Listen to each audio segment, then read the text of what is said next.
이봐, 다들 주목. 여긴 베이징에서 가장 핫한 왕푸진 거리. 날것 베이커 TV의 샤오페이가 간다. 구독, 좋아요, 알림 설정은 사랑입니다. 요란한 형광색 후드티에 찢어진 청바지, 명품 브랜드 로고가 큼지막하게 박힌 스니커즈. 샤오페이는 최신형 스마트폰을 셀카봉에 끼운 채 자신과 주변 풍경을 정신없이 카메라에 담았다. 그의 화면에는 실시간으로 댓글과 하트가 폭죽처럼 터져나왔다.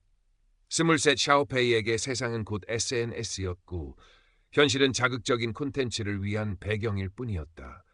그의 인생 목표는 오직 하나, 더 많은 팔로워, 더 많은 좋아요였다. 오늘 왕푸징 먹방 찍고 다음엔 뭘로 어그로 끌어볼까나? 샤오페이는 혼잣말을 중얼거리며 인파 속을 헤집었다. 그의 눈에 들어온 것은 길 한쪽에서 태그권을 수련하는 노인들과 그 옆에서 조용히 화선지에 먹으로 주변 풍경을 담아내는 한 할머니였다. 샤오페이는 코웃음을 쳤다.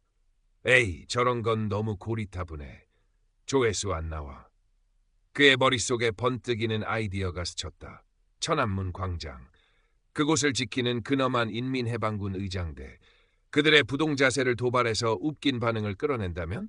이건 대박 콘텐츠다. 샤오페이는 입맛을 다셨다.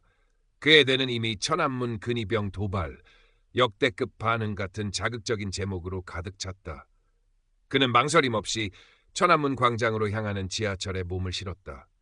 뜨거운 여름 햇살이 내리쬐는 천안문 광장은 거대한 용광로처럼 사람들을 빨아들이고 있었다. 인민영웅기념비와 모주석 기념당, 그리고 자금성으로 향하는 천안문까지.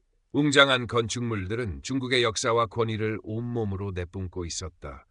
그리고 그 중심, 붉은 오성홍기가 펄럭이는 국기개양대 근처에는 한치의 흐트러짐도 없이 부동자세로 서 있는 2명의 의장대 병사가 있었다. 그중 한 명, 앳돼 보이는 얼굴과는 대조적으로 강철 같은 눈빛을 한 리 병장이 샤오페이의 타겟이 되었다. 광장 한편, 아까 왕푸징에서 봤던 그 할머니, 왕할머니가 나무 그늘 아래 작은 접이식 의자에 앉아 스케치북에 무언가를 그리고 있었다. 그녀의 시선은 때로는 의장대 병사에게, 때로는 광장을 오가는 사람들에게, 그리고 때로는 샤오페이의 요란한 움직임에 잠시 머물렀다. 샤오페이는 카메라를 세팅하고 라이브 방송을 시작했다. 자, 여러분, 여기가 바로 천안문 광장입니다. 그리고 저기 보이는 저분, 오늘 제 콘텐츠의 주인공 되시겠습니다. 과연 이 로봇 같은 군인 아저씨를 웃길 수 있을까요? 미션 스타트. 그는 일부러 통제선을 살짝 넘어가 리 병장에게 다가갔다. 리 병장은 미동도 없었다. 샤오페이는 더 가까이 다가가 카메라를 들이대며 우스꽝스러운 표정을 짓고 어깨를 으쓱이며 이상한 춤을 추기 시작했다. 여러분, 이분 표정 좀 보세요. 완전 얼음. 땡! 그의 목소리가 주변에 울려 퍼졌다. 중국인 관광객들은 물론 외국인 관광객들까지 그의 기행에 시선을 던졌다. 어떤 이들은 재미있다는 듯 웃었고 어떤 이들은 눈살을 찌푸렸다. 왕할머니는 샤오페이의 경박한 행동을 잠시 지켜보다 가볍게 한숨을 내쉬고는 다시 스케치북으로 시선을 돌렸다. 하지만 그녀의 펜끝은 어딘가 모르게 이전보다 무거워진 듯했다. 샤오페이의 도발은 점점 더 노골적으로 변해갔다. 그는 리 병장 바로 앞에서 일부러 큰 소리로 유행가를 불렀고 셀카봉을 병장의 얼굴 가까이 위험하게 들이밀며 인터뷰를 시도하는 시유까지 했다. 병장님, 지금 심정이 어떠신가요? 한 말씀 해주시죠. 혹시 여자친구는 있으신가요? 그때였다. 리 병장의 입이 처음으로 열렸다. 고개는 여전히 정면을 향한 채였지만 낮고 위협적인 목소리가 흘러나왔다. 목소리는 크지 않았지만 주변의 소음을 뚫고 샤오페이의 귀에 정확히 꽂혔다. 물러나시오. 정해진 선을 넘지 마시오. 이것이 마지막 경고다. 목소리에는 어떤 감정도 실려있지 않았다. 마치 잘 조율된 기계가 내뱉는 음성 같았다. 샤오페이는 순간적으로 움찔했지만 오히려 병장의 반응을 끌어냈다는 생각에 더욱 흥분했다. 그는 카메라를 향해 과장되게 속삭였다. 오, 드디어 말문이 트였어. 여러분, 이거 대박 각인데요? 더 세게 나가볼까요? 그의 스마트폰 화면에는 대박, 용자다, 깡다구 인정 같은 댓글들이 쉴 새 없이 올라왔다. 샤오페이는 자신이 마치 개선 장군이라도 된 듯 의기양양해졌다. 그는 더욱 과감해졌다.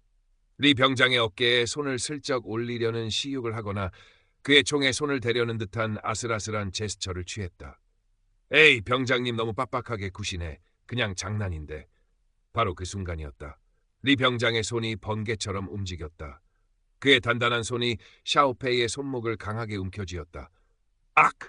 샤오페이는 예상치 못한 고통과 함께 짧은 비명을 질렀다. 그가 애지중지하던 최신형 스마트폰이 손에서 미끄러져 돌바닥에 떨어지며 쨍그랑 소리와 함께 액정이 거미줄처럼 산산조각 났다. 내 폰. 샤오페이의 얼굴이 하얗게 질렸다. 스마트폰은 그의 분신이자 밥줄이었다. 그러나 그보다 더 큰 공포는 리 병장의 눈빛에서 느껴졌다. 이전까지 감정 없어 보이던 그의 눈은 이제 얼음장처럼 차갑고 단호한 빛을 뿜어내고 있었다. 그 눈빛은 샤오페이가 온라인 세상에서 한 번도 경험해보지 못한 현실의 서늘한 무게감을 담고 있었다. 공무집행 방해 및 폭행 미수, 현행범으로 당신을 체포할 수 있어 즉시 신분증을 제시하시오. 리 병장의 목소리는 여전히 낮고 건조했지만 그 안에는 추상 같은 엄격함이 서려 있었다. 그의 소나기 힘은 상상 이상으로 강했다. 샤오페이는 저항할 엄두조차 내지 못했다. 주변에 있던 다른 공안 2명이 무전 연락을 받은 듯 빠르게 다가와 샤오페이를 에워쌌다. 관광객들은 갑작스러운 상황 변화에 술렁이며 웅성거렸고 몇몇은 이 장면마저 카메라에 담기 시작했다. 라이브 방송은 이미 끊긴 지 오래였다. 이거 내가 뭘 어쨌다고. 그냥 장난 좀 친 거잖아. 당신들 뭔데 이래. 내 폰 물어내. 샤오페이는 마지막 남은 허세를 쥐어짜며 격렬하게 반항하려 했지만 그의 목소리는 공허하게 흩어질 뿐이었다. 그의 발밑에는 산산조각 난 스마트폰 액정처럼 그의 자존심도 부서져 내리고 있었다. 그때 소동을 지켜보던 왕 할머니가 조용히 샤오페이에게 다가왔다. 그녀는 스케치북을 옆에 내려놓고 온화하지만 어딘가 슬픔이 깃든 눈빛으로 샤오페이를 바라보았다. 그녀의 목소리는 나지막했지만 주변의 소란을 잠재우는 힘이 있었다. 젊은이, 왕할머니가 입을 열었다. 이분들이 매일같이 어떤 날씨에도 변함없이 저토록 굳건하게 지키고 있는 것이 무엇이라고 생각하는가? 그저 가벼운 장난으로 치부하기엔 저 병사의 얼굴과 자세가 너무나 진지하고 엄숙하지 않은가? 샤오페이는 왕할머니의 말에 아무런 대답도 할 수 없었다. 그녀의 목소리는 꾸짖는 것이 아니었다. 오히려 안타까움과 연민이 묻어 있었다. 하지만 그 어떤 호통보다도 날카롭게 샤오페이의 가슴을 파고들었다. 왕할머니는 말을 이었다. 그녀의 시선은 리 병장과 그 뒤에 펼쳐진 천안문 그리고 인민영웅 기념비를 차례로 훑었다. 이 광장은 수많은 사람들의 피와 땀 그리고 염원이 서린 곳이라네. 저 병사들은 단순한 경비원이 아니야. 그들은 이 나라의 역사와 수많은 이들의 희생을 상징하는 얼굴들이지. 젊은이의 그 장난이 그들에게 그리고 이 역사를 기억하는 많은 이들에게 얼마나 큰 무례함으로 다가왔을지 정녕 모르는 겐가. 엘리자베스의 차분하지만 핵심을 찌르는 말, 아니 왕할머니의 그 조용한 음성은 샤오페이의 귓가를 때리는 것이 아니라 그의 심장을 직접 울리는 듯했다. 데이비스 병장의 흔들림 없는 단호한 태도, 아니 리 병장의 그 강철 같은 규율과 눈앞에 펼쳐진 깨진 스마트폰의 처참한 모습, 그리고 자신을 둘러싼 공안들의 무거운 압박감. 이 모든 것이 한꺼번에 샤오페이를 덮쳤다.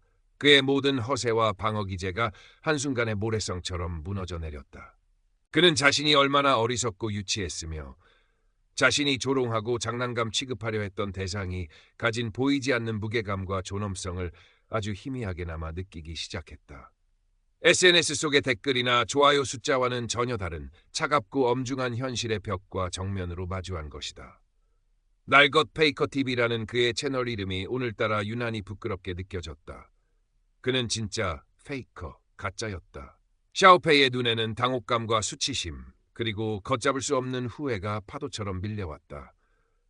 그는 아무 말도 못하고 고개를 푹 숙였다. 그의 어깨가 잘게 떨리기 시작했다. 이전에 자신감 넘치던 모습은 온데간데 없었다. 그의 발밑에 떨어진 깨진 스마트폰 조각들이 마치 자신의 부서진 자존심을 대변하는 듯했다. 리 병장은 샤오페이의 그런 모습을 잠시 지켜보았다. 그의 표정에는 여전히 어떤 감정의 변화도 읽을 수 없었지만 샤오페이의 손목을 잡고 있던 그의 손에서 힘이 아주 미세하게 풀리는 듯했다.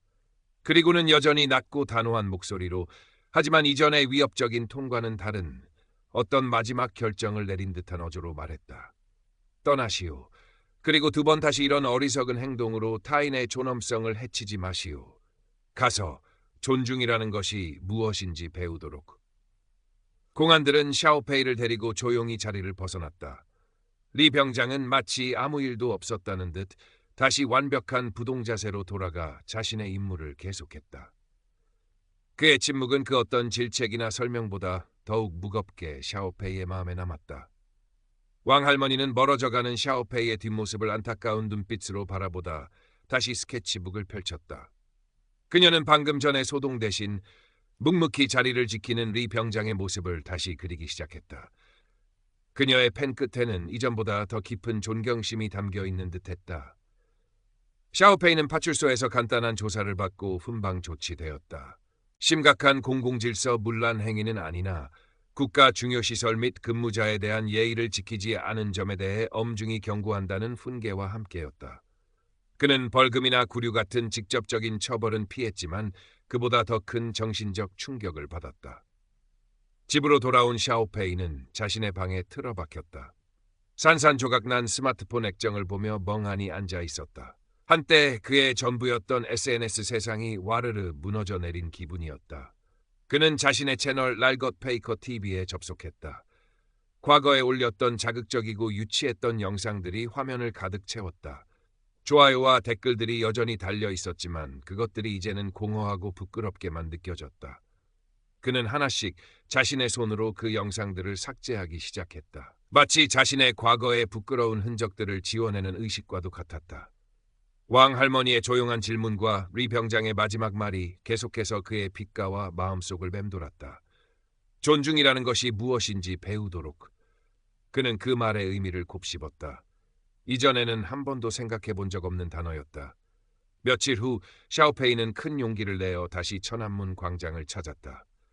그는 이전처럼 요란하게 행동하는 대신 멀리서 다른 관광객들 사이에 조용히 섞여 묵묵히 자신의 임무를 수행하는 의장대 병사들의 모습을 한참 동안 말없이 바라보았다. 그 자리에는 리 병장이 아닌 다른 병사가 서 있었지만 그의 자세와 눈빛은 리 병장과 똑같이 굳건하고 흔들림 없었다. 샤오페이의 표정에는 이전의 경박함이나 도전적인 기색 대신 진지함과 함께 어떤 경외심마저 서려 있었다. 그는 그들의 움직임 하나하나, 그들의 자세에서 이전에는 전혀 느끼지 못했던 어떤 의미를 발견하려 했었다. 그는 그들이 지키고 있는 것이 단순한 공간이 아니라 수많은 사람들의 역사와 정신이라는 것을 어렴풋이나마 깨닫기 시작했다. 그는 새 스마트폰을 꺼내 영상을 찍기 시작했다.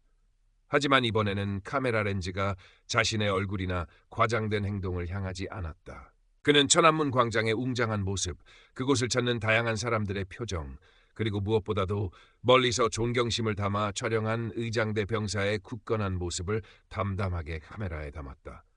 그는 더 이상 어그로를 끌기 위한 영상을 찍지 않았다. 며칠 뒤 샤오페이는 새로운 이름으로 SNS 채널을 열었다. 샤오페이 다시 보다.